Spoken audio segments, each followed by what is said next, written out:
Capítulo 6. A terceira linguagem do amor: receber presentes. Estudei antropologia em Chicago. Devido às detalhadas etnografias, visitei pessoas fascinantes por todo o mundo. Estive na América Central, onde pesquisei as avançadas culturas dos maias e dos astecas. Cruzei o Pacífico e analisei as tribos da Melanésia e Polinésia.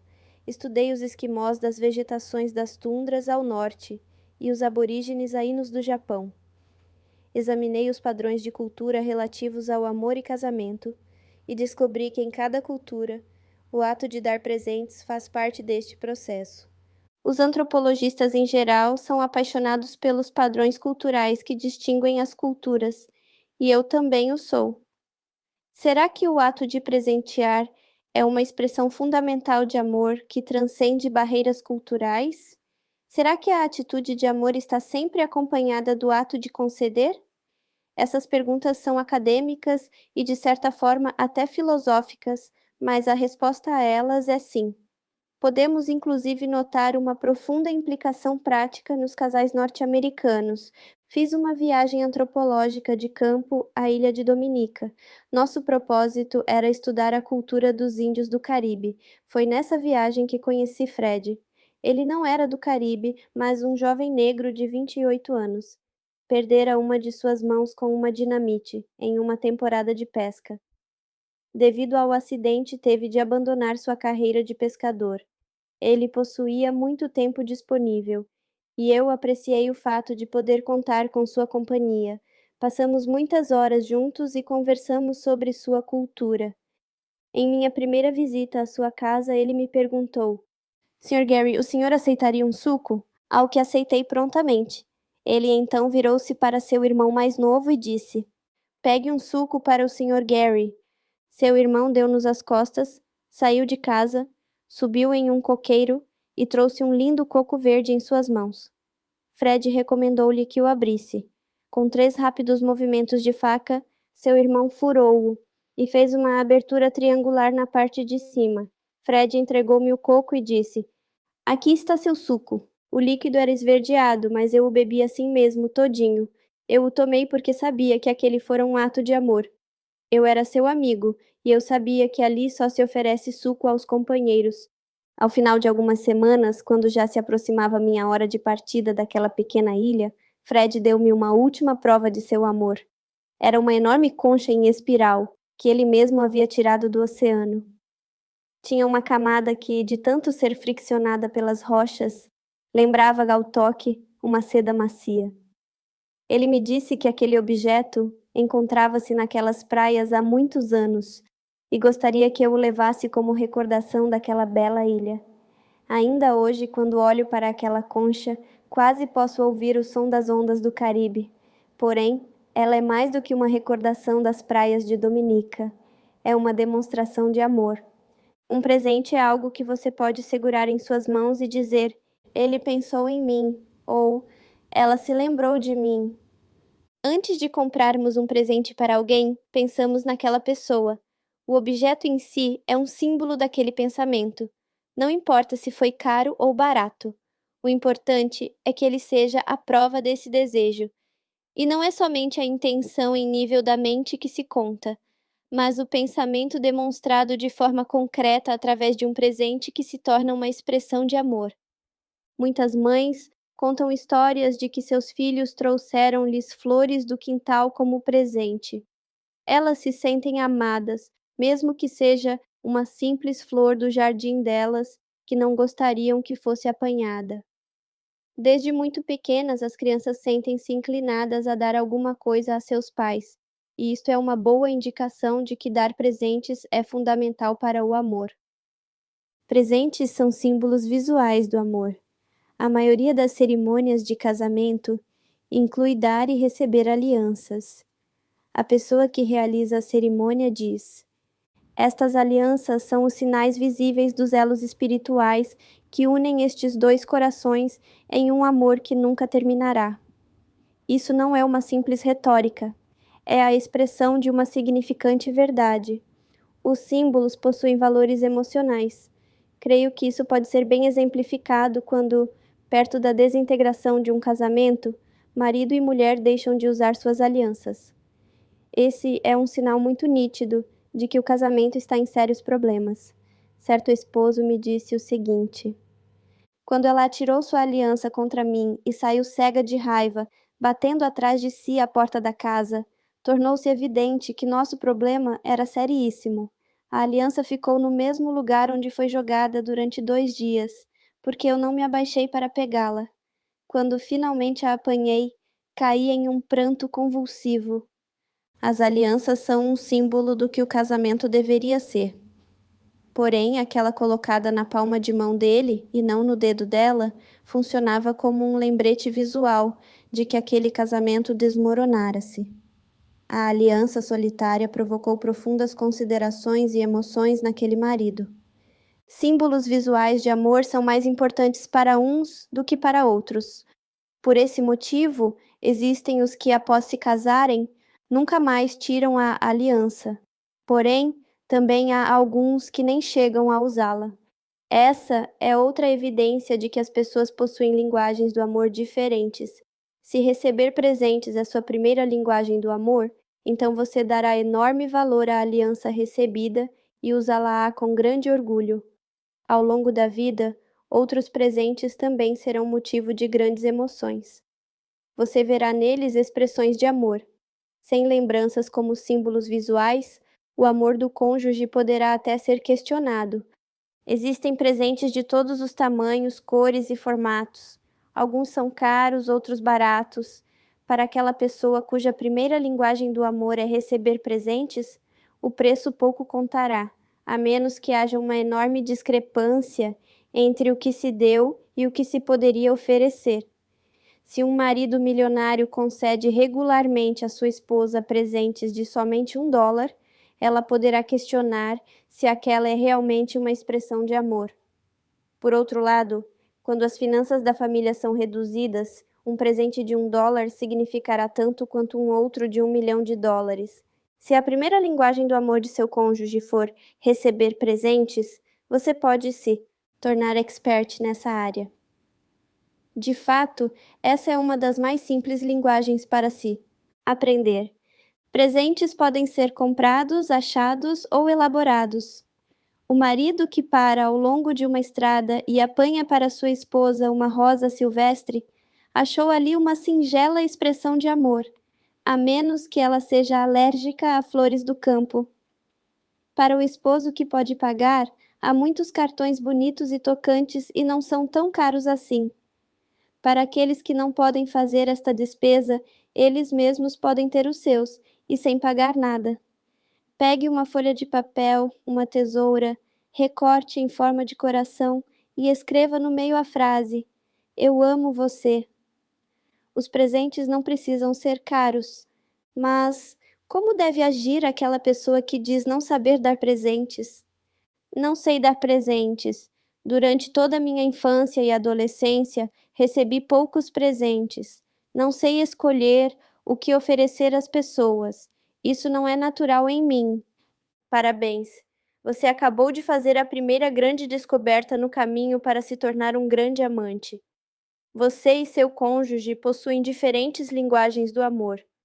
Agora que já sabe disso, comece a busca para descobrir sua segunda linguagem do amor. Se a primeira linguagem do amor de seu cônjuge é receber presentes, você poderá se tornar expert no assunto. De fato, essa é uma das mais simples linguagens para se aprender. Por onde começar? Faça uma lista de todos os presentes que, na sua opinião, seu cônjuge gostaria de receber. Podem ser lembranças já concedidas por você ou outras pessoas da família ou amigos. A lista poderá dar uma ideia dos presentes que seu cônjuge desejaria ganhar. Se você tiver dificuldade em fazer uma seleção destes objetos, consulte outros membros da família. Neste meio tempo, chute, mas faça uma lista com presentes que estejam mais à mão e adquira-os para seu cônjuge. Não espere por uma ocasião especial. Se receber presentes for a primeira linguagem do amor dela, dele, praticamente tudo o que você lhe conceder será recebido como expressão de amor. Se ela, Ele foi muito crítica em relação aos presentes que você ofereceu no passado, pois muitos deles não foram por ela, ele, apreciados. Então, essa é uma grande dica de que receber presentes, por certo, não é a primeira linguagem de amor do seu cônjuge. Presentes X dinheiro. Se você está para se tornar um presenteador eficaz, deve mudar sua atitude em relação ao dinheiro. Cada um de nós possui uma percepção individual dos propósitos de nosso salário na vida, e temos várias emoções relacionadas à forma como ele é empregado. Alguns se sentem bem quando o gastam. Outros, porém, possuem uma perspectiva de economizar e poupar o máximo possível.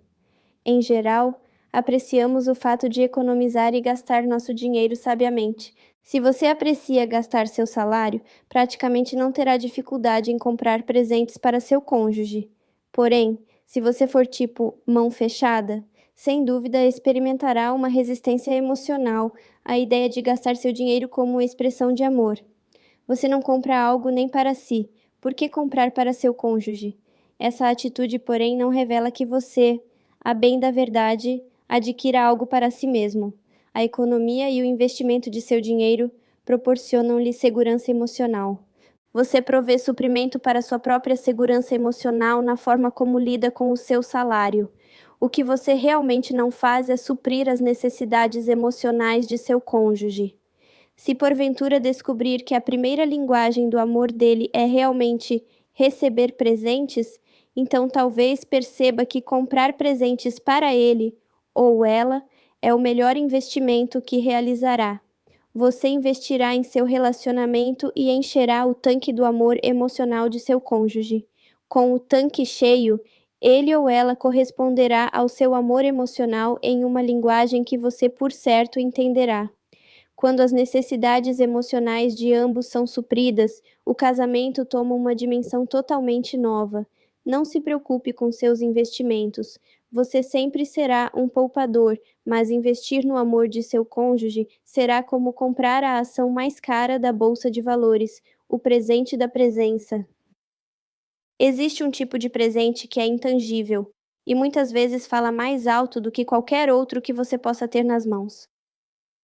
Eu o chamo de presente da sua presença, ou presente de si mesmo. Estar ao lado de seu cônjuge quando este precisa de você fala mais alto do que aquele cuja primeira linguagem é receber presentes. Jan disse-me certa vez: Meu marido Donald gosta mais de futebol do que de mim. E eu então lhe perguntei: Por que você diz isso? No dia em que nosso filho nasceu, ele foi jogar bola. Eu fiquei a tarde toda sozinha, deitada em um leito da maternidade, enquanto ele se divertia com os colegas o tempo todo. Fiquei arrasada. Aquele era um dos momentos mais preciosos de nossas vidas. Queria que o desfrutássemos juntos. Desejava que ele estivesse ali comigo. Mas Don abandonou-me e foi jogar. Aquele marido poderia ter mandado dúzias de rosas para a esposa, mas elas de forma alguma falariam tão alto quanto se ele estivesse no hospital ao lado da esposa. Posso afirmar que Jan ficou profundamente magoada com aquela experiência. O bebê tem agora 15 anos e ela ainda fala do ocorrido com todas as emoções presentes, como se tivesse acontecido no dia anterior. Procurei sondá-la com a seguinte pergunta: Você baseou sua conclusão de que Dom aprecia mais a futebol do que a você naquela experiência? Não só, mas também. No dia do funeral de minha mãe, ele também foi jogar bola. Mas ele foi ao funeral? Foi. Mas assim que a cerimônia terminou, ele foi direto jogar. Eu não podia acreditar. Meus irmãos levaram-me para casa, pois meu marido tinha ido jogar futebol. Mais tarde, tive a oportunidade de perguntar a Don sobre essas duas situações. Ele sabia exatamente do que eu falava. Eu sabia que ela falaria ao Senhor sobre isso. Eu estava lá durante todo o trabalho de parto e também quando o bebê nasceu. Tirei fotos, eu estava muito feliz e não vi a hora de contar para os meus colegas do time a boa notícia. Mais tarde, quando voltei ao hospital, minha bola murchou. Ela estava furiosa comigo. Eu não podia acreditar que era ela quem me dizia todas aquelas coisas horrorosas. Achei que ela ficaria orgulhosa por eu ter prazer em querer dar a boa notícia ao time. A presença do esposo em tempo de crise é o maior presente que se pode dar a um cônjuge cuja primeira linguagem do amor seja receber presentes. Ele prosseguiu. E quando a mãe dela morreu? Provavelmente não lhe contou que eu tirei uma semana de férias antes que minha sogra morresse e fiquei o tempo todo entre o hospital e a casa dela, fazendo reparos e ajudando no que era preciso. Após sua morte, terminando o funeral, achei que tinha feito tudo o que podia. Eu precisava de um descanso. Gosto muito de futebol e sabia que um joguinho ajudar-me-ia a relaxar e a aliviar um pouco a tensão dos últimos dias. Achei que ela compreenderia isso. Fiz tudo o que achei ser importante para ela, mas não foi suficiente. Ela nunca esquecerá e sempre jogará na minha cara aqueles 2 dias. Ela diz que eu gosto mais de futebol do que dela. Isso é ridículo.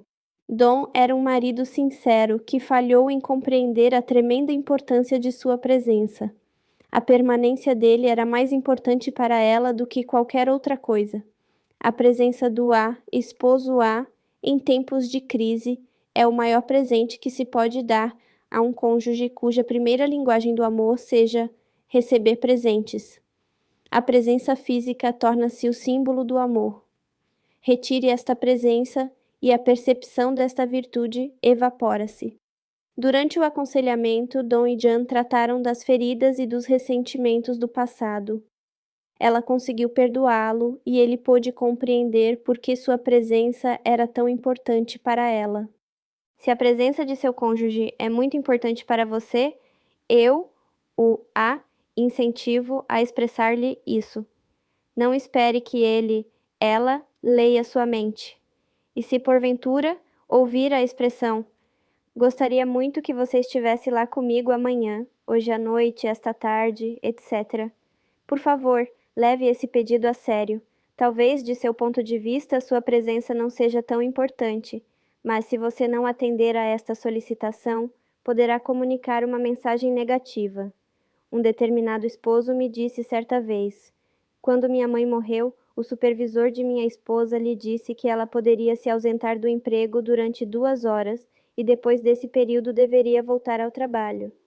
Ela, então, disse-lhe que seu esposo precisava do apoio dela, por isso não voltaria mais naquele dia. O supervisor então lhe disse: se você não voltar, poderá perder seu emprego. Minha esposa então replicou: meu esposo é mais importante do que meu trabalho. Ela passou aquele dia comigo. De alguma forma, naquela oportunidade, eu me senti mais amado por ela do que nunca antes. Jamais esqueci aquele seu ato. E sabe o que aconteceu? Ela não perdeu o emprego. Seu supervisor foi mandado embora e ela assumiu o posto que era dele. Aquela esposa falara a linguagem do amor de seu marido, e ele jamais esqueceu disso. Quase toda a literatura existente sobre o amor indica que em seu âmago encontra-se o espírito da entrega voluntária. Todas as 5 linguagens do amor desafiam nos a doarmos nós mesmos a nossos cônjuges. No entanto, para alguns, receber presentes, símbolos visíveis do amor, é o que fala mais alto. A maior ilustração dessa verdade veio de Chicago, onde conheci Jim e Janice. Eles participaram de meu seminário sobre casamento e ficaram encarregados de me levar na tarde de sábado ao aeroporto O'Hare. Tínhamos umas 3 horas antes de meu embarque e eles perguntaram se eu gostaria de ir a um restaurante. Como estava com fome, concordei alegremente, e naquela tarde tive muito mais do que uma refeição grátis.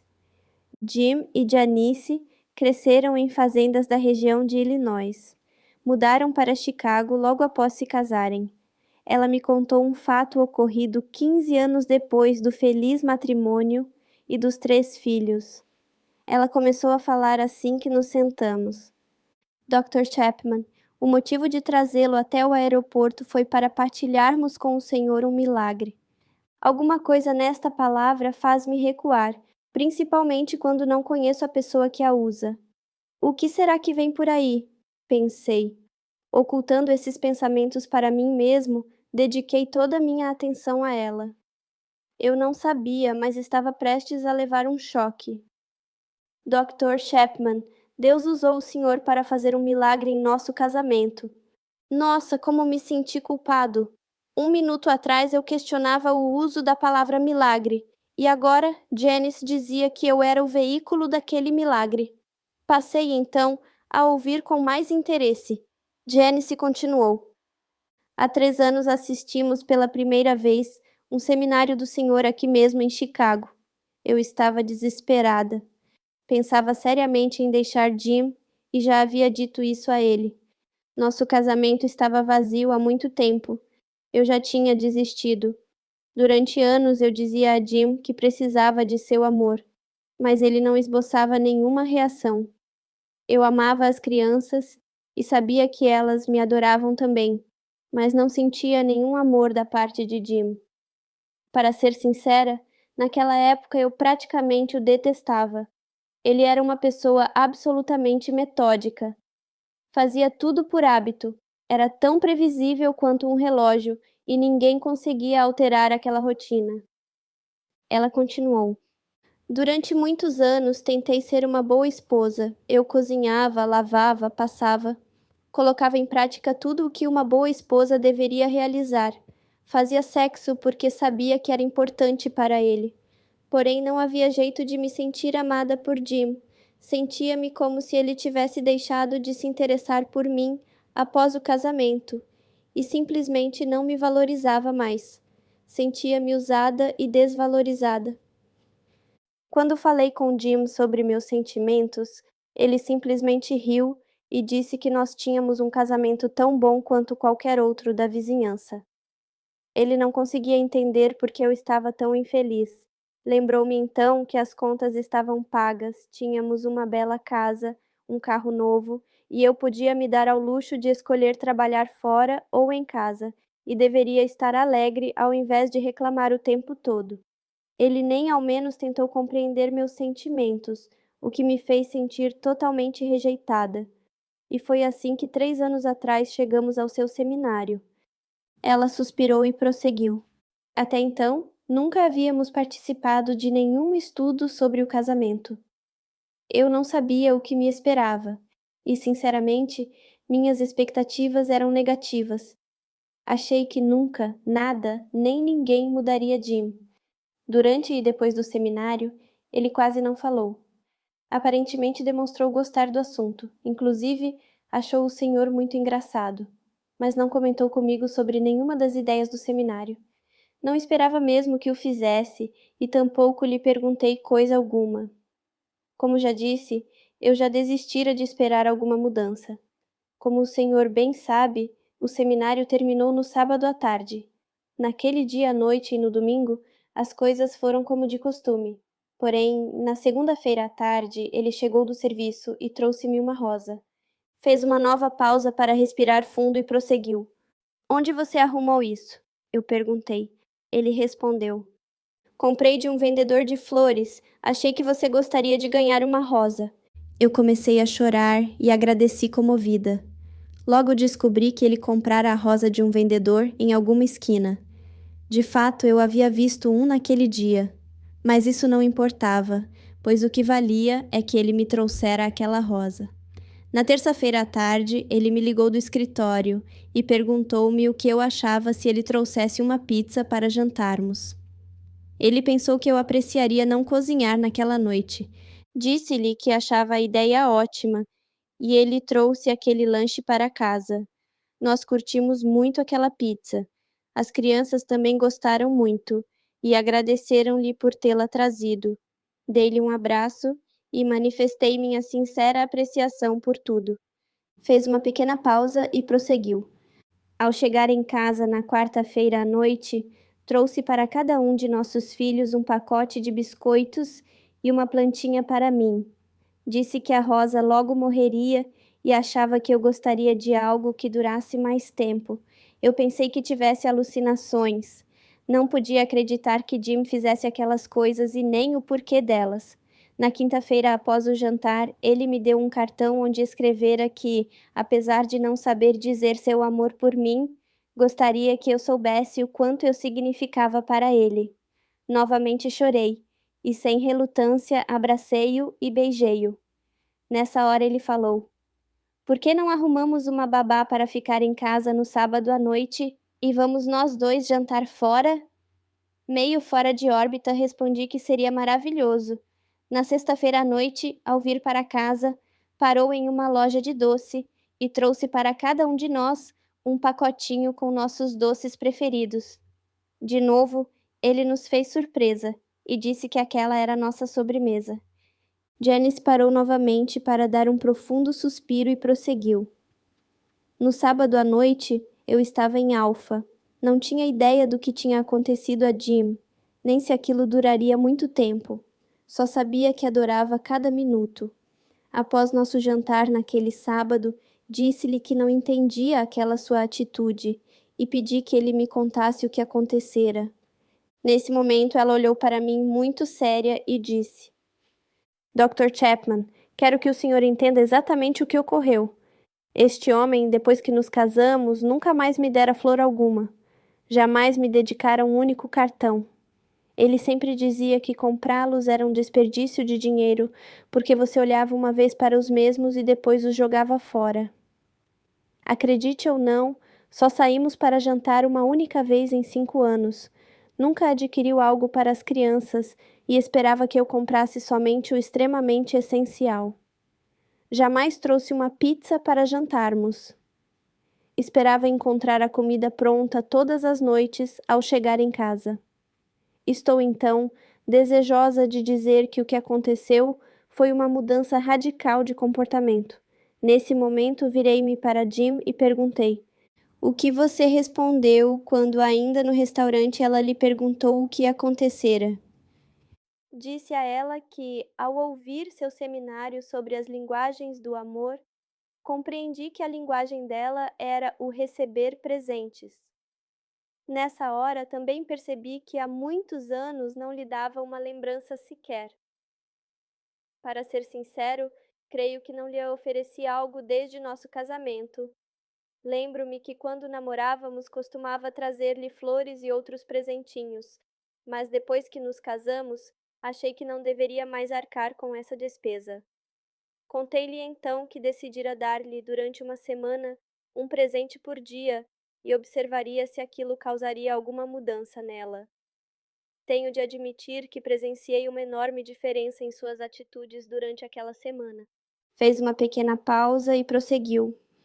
Disse-lhe também que confirmava ser verdadeiras as palavras que o Senhor dissera, e aprender a linguagem certa do amor era a chave para que o cônjuge se sentisse amado.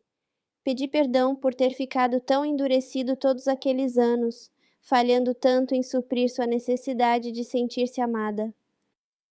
Disse a ela que realmente a amava e apreciava todas as coisas que ela fazia por mim e pelas crianças. Disse-lhe também que, com a ajuda de Deus, iria me tornar um expert em presentear e iria me aprimorar nisso por toda a minha vida. Nessa hora, Janice me disse: Mas Jim, você não pode continuar a me comprar presentes todos os dias pelo resto de nossas vidas. Não há orçamento que aguente isso. Eu lhe respondi. Pode ser que não dê para comprar todos os dias, mas pelo menos uma vez por semana acho que sim. Isso soma 52 novos presentes por ano que você deixou de receber nos últimos 5 anos. E quem disse que terei de comprar todos eles? Posso muito bem fazer alguns. Posso utilizar a ideia do doutor Chapman de, na primavera, apanhar uma flor do nosso jardim. Janice então o interrompeu. Dr. Chapman, que eu me lembre, ele não falhou nenhuma semana já há 3 anos. Ele é um novo homem. O senhor não acredita como somos felizes. Nossos próprios filhos têm nos chamado de pombinhos apaixonados. Meu tanque tem transbordado de tão cheio. Virei-me então para Jim e perguntei: E quanto a você, Jim, também se sente amado por Janice? Eu sempre me senti amado por ela, doutor Chapman. Ela é a melhor dona de casa do mundo. Cozinha como ninguém. Minhas roupas estão sempre limpas e passadas. Ela é ótima para lidar com as crianças. Sei que ela me ama. Ele sorriu e continuou. Minha linguagem do amor está muito óbvia para o senhor, não é? Concordei com ele. E também com ela, ao lembrar da palavra milagre utilizada ao início de nossa conversa. Não é necessário que os presentes sejam caros e oferecidos semanalmente. Para algumas pessoas, o valor deles nada tem a ver com o preço, mas sim com o amor implícito. No capítulo 7, deixaremos mais clara a linguagem do amor de Jim.